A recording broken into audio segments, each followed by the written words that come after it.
Panduan cuan atau untung bagi milenial di bulan Ramadan bagian kedua dalam Family Well Planning ala Nabi Yusuf alaihissalam.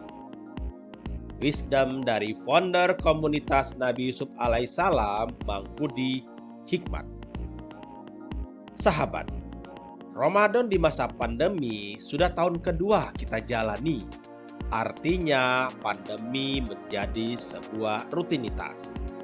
Sama seperti rutinitas kita dalam menabung sehingga menjadi saving society alias masyarakat gemar menabung. Harusnya dari saving society sudah saatnya kita menuju investing society alias masyarakat gemar berinvestasi. Jika kemarin kita sudah membahas 4 habit, skill, dan network, yakni excellent, easy, enjoy, dan earning, kali ini kita lanjutkan agar di suasana Ramadan ini kita dapat cuan alias untung ketika kita mempraktekkannya. Sebelum saya lanjutkan, silakan Anda subscribe Mr. Hari Solputra. Karena subscribe itu gratis. Dan tentu saja ini adalah bagian dari Anda untuk mendukung channel kami. Mari kita lanjutkan berikutnya. Sejarah ini bermula dari saran Nabi Yusuf alaihissalam kepada raja yang bermimpi melihat 7 sapi gemuk dan kurus serta 7 tangkai gandum yang bernas dan kopong. Bahkan sejarah ini diabadikan dalam perjanjian lama pada bab Kejadian 17 dan Al-Quran surat Yusuf ke-12 ayat ke-47. Bismillahirrahmanirrahim. Dia, Yusuf, berkata, agar kamu bercocok tanam 7 tahun berturut-turut sebagaimana biasa. Kemudian, apa yang kamu tuai hendaklah kamu biarkan di tangkainya, kecuali sedikit untuk kamu makan. Dalam kapasitasnya sebagai dosen, ekonom, dan fund manager, Bang Budi Hikmat, founder komunitas Nabi Yusuf alaihissalam, membagi 3 cuan dari ayat di atas yang kita kenal sebagai growth, protection, dan distribution. Mari kita bahas satu persatu sembari menanti beduk maghrib menjelang berbuka. Cuan pertama, growth alias pertumbuhan. Hendaklah kalian bercocok tanam selama 7 tahun secara berkelanjutan. Saran pertama Nabi Yusuf alaihissalam ada pada sisi produksi, terutama melalui penguatan teknologi pertanian guna meningkatkan produktivitas. Di era pandemi hari ini, sektor yang tidak terdampak adalah pertanian, dan pertanian akan dibutuhkan sepanjang peradaban manusia.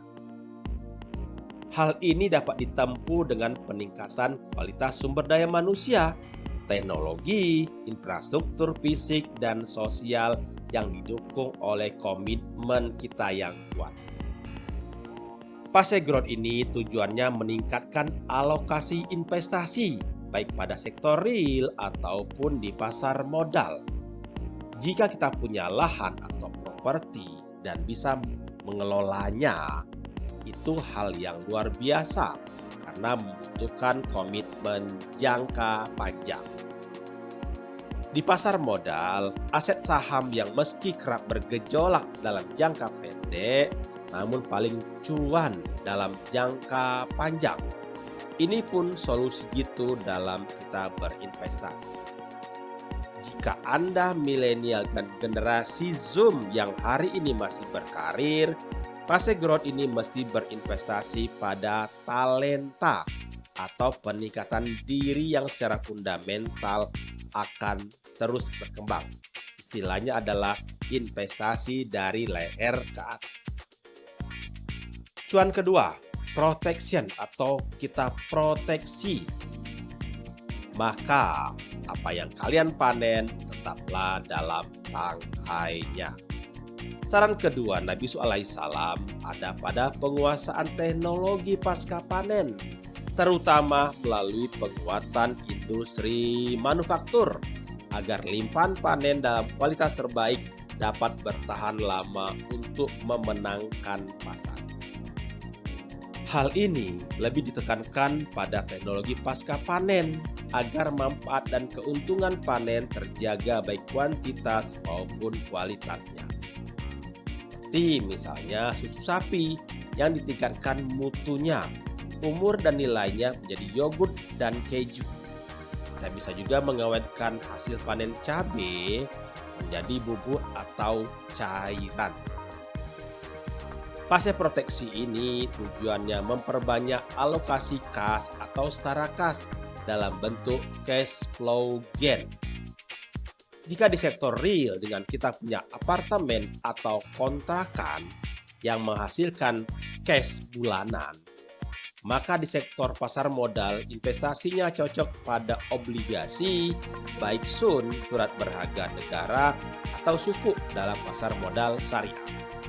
Bisa juga pada aset bertumbuh layaknya kita punya restoran yang bisa mendapatkan bagi hasilnya bulan, per 3 bulan, atau per 6 bulan sesuai kesepakatan di awal.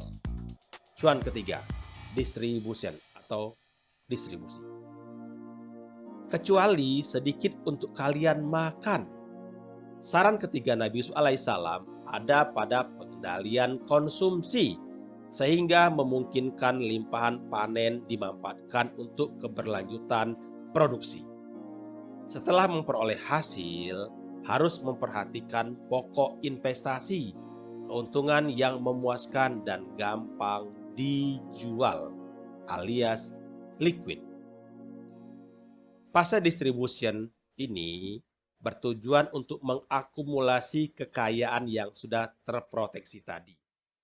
Artinya, walau kita mendapatkan cash flow gain tadi, tetaplah diinvestasikan ulang hingga sampai tahap didistribusikan secara berkala yang sepadan dengan kebutuhan jika kita tidak lagi dapat atau mau bekerja alias pensiun.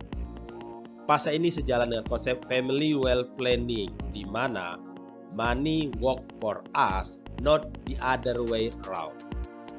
Untuk bisa pada tahap distribution ini, kita mesti melakukan investasi pada reksadana pasar uang, reksadana saham, membeli aset properti, atau bisa dengan membeli kebun atau sawah. Intinya, baik di level makro atau microeconomic management dan life cycle investing ala Nabi Yusuf alaihissalam bisa kita terapkan dalam kehidupan diri sendiri, keluarga, dan bernegara. Sahabat, siap praktek 3 cuan ala Nabi Yusuf alaihissalam. Saya Hari Sol Putra, Managing Director Wellflow 19 Teknologi, founder Doi Daya Optimasi Institute, motivator keuangan Indonesia. Terima kasih sahabat sudah menyaksikan video dan audio ini. Jika Anda setuju dengan pesan ini, silakan Anda subscribe Mr. Hari Sol Putra. Anda like, Anda komen, dan Anda share seluas-luasnya kepada seluruh jaringan Anda. Terima kasih.